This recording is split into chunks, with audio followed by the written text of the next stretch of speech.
die Verbrennung der Amerikaner. What is up, my beautiful mates of YouTube? My name is Aussie Marcel, and in today's video I'm going to be talking a little bit about my fragrance of the day, Dior Homme Intense. Now, a month or two ago, I actually spoke about this in length. My experience with Dior Homme Intense was that it was pretty overrated and it didn't meet my lofty expectations of it. For months, I saw nothing but endless talk about Dior Homme Intense. So how could any fragrance, how could any product actually live up to that hype? Spoiler alert, nothing could have. My father actually gave this to me as a gift after seeing how much people were talking about it online. He bought it for himself, but it didn't perform to his expectations, and that should have been my first warning sign right there.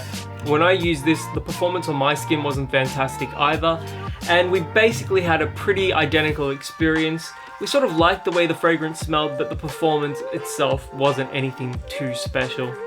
So, covering this fragrance again today, I wore it to work yesterday. I brought it into work with me because I was in a bit of a rush. And I showed a bunch of my colleagues, a bunch of my co-workers the fragrance, and all but one adored the way it smelled. We don't get any Dior fragrances down here. I've seen Dior Sauvage down here once. And upon showing them the presentation and the overall look of the fragrance, they were pretty impressed with it.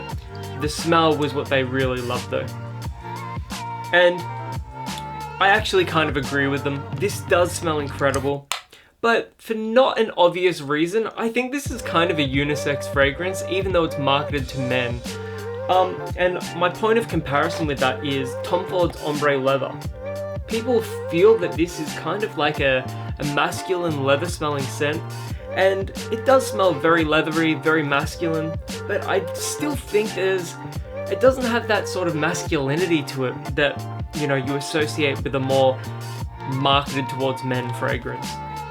Dior Homme Intense shares that, in my opinion. I don't think it smells overly masculine. The iris note in this, how powdery it is, make it really unisex in my opinion. And that sentiment was shared by a bunch of my co-workers yesterday. I had one girl in particular say that they love the way boys' perfumes smell. And that just made me think, why don't women just buy men's perfumes then? Why don't they buy it to wear for themselves if they love them that much? I mean, I love the way a lot of women's perfumes smell, and I buy that and wear it all the time. So I feel like when it comes to the marketing of fragrances in particular, it's a little disingenuous, it's a little unfair. The way I see it is that we should be marketing these fragrances as unisex scents, especially if they're over $200. You want to maximize the amount of sales you get, and in my opinion, that is by marketing a unisex scent. So, all marketing aside, how does this thing perform? Well, in my opinion, it's about a 6 to 8 hour scent depending on how many sprays you wear. It does tend to stick better to clothes than the skin.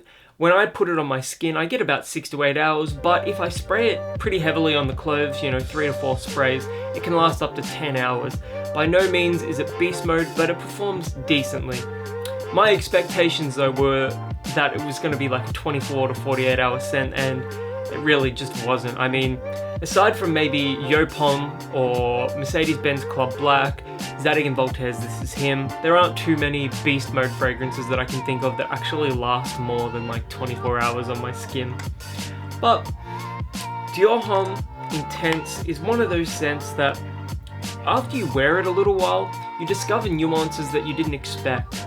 It's quite a musky fragrance, and it actually, to my nose, reminds me a little bit of Ariana Grande's God Is a Woman. I smelt that on a co-worker on Saturday night, and it, to my nose, smelled quite similar to Dior Homme Intense. So if you're after a more feminine version of this, maybe try out God Is a Woman. I don't know, it's a pretty sexy fragrance.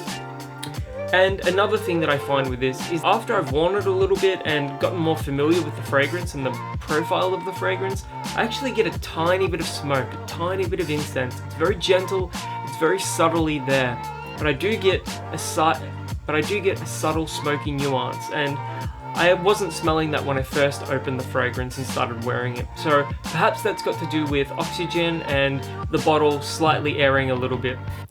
Anyways, my overall opinion of Dior Homme Intense is that it's a pretty solid fragrance. It smells pretty good, it gets great reactions, and I feel like that is where a lot of the expectations lie with the fragrance. reactions and how women react to it if you're a man that's wearing it. That sort of stuff doesn't, matter to me all that much, and I've sort of learnt to love the fragrance with time. And yeah, I'm kind of glad that I got given it as a gift. I mean, it's an expensive fragrance, so it was good that I received it, and I'm pretty thankful for my father for giving it to me. So I'm curious what my mates of YouTube think of Dior Homme Intense. Do you think this deserves the hype that it received? Do you think it deserves the positive reaction it receives? Or do you share a similar opinion to what I used to have, in that it is an overrated scent? And I know there will be some of you out there that think that anything over like $50 is overrated and too expensive, and I'm not going to disagree with you on that one. So let me know what you think about Dior Homme Intense. I'm really curious to hear what you guys have to say. And until my next video, my name is Aussie Marcel, and I'll catch you guys around.